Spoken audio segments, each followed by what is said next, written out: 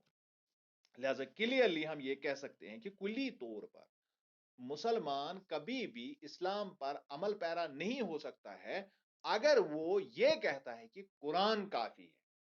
اس کو کسی بھی طور سے اللہ کے نبی کی ایکسپلینیشن پر جانا ہے, حدیث کی طرف رخ کرنا ضروری ہے.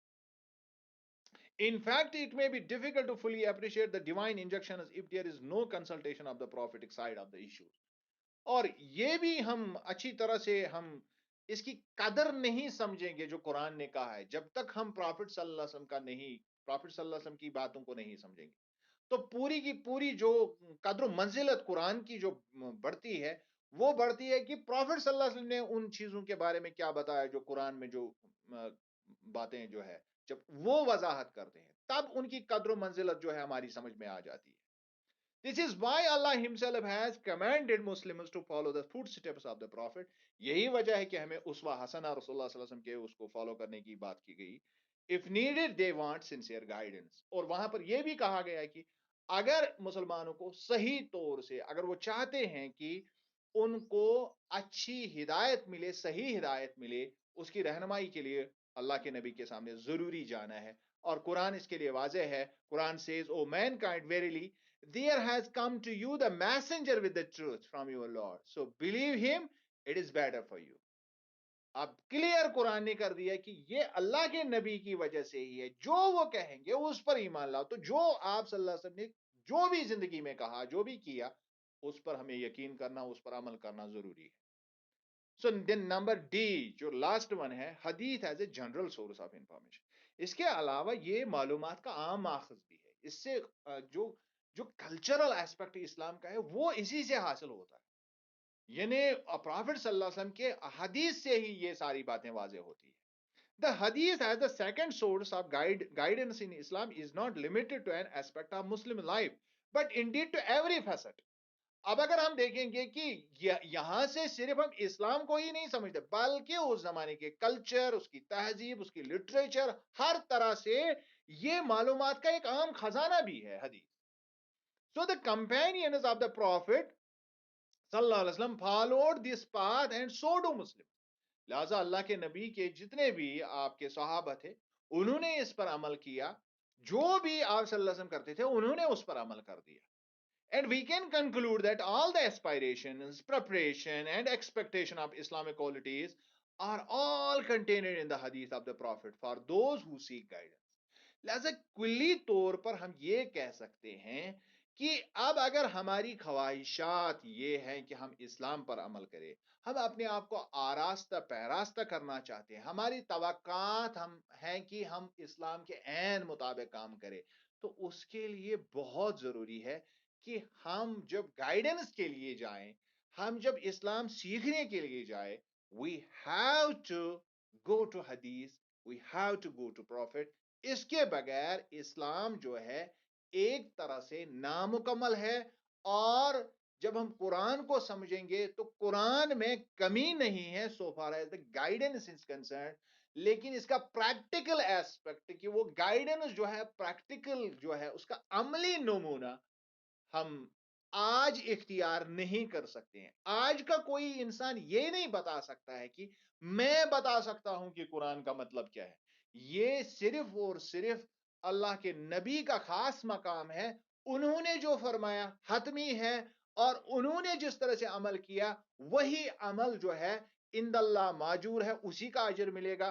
اور باقی جتنی بھی چیزیں ہیں وہ مردود ہے, وہ رد ہے دین میں. سو آئی ہوپ کہ آپ نے اس کو انڈرسٹینڈ کیا ہوگا. بہت ہی امپورٹنٹ ٹاپک ہے, اس کو آپ ایک مرتبہ پھر سمجھنے کی کوشش کریں گے, اور میں چاہوں گا کہ آپ ایک مرتبہ اس کو پھر ایک مرتبہ سنیں گے. اگر کوئی آپ کا کوشچن ہے تو یو کین آسک. ابھی ہمارے پاس چند ایک منٹ ہے.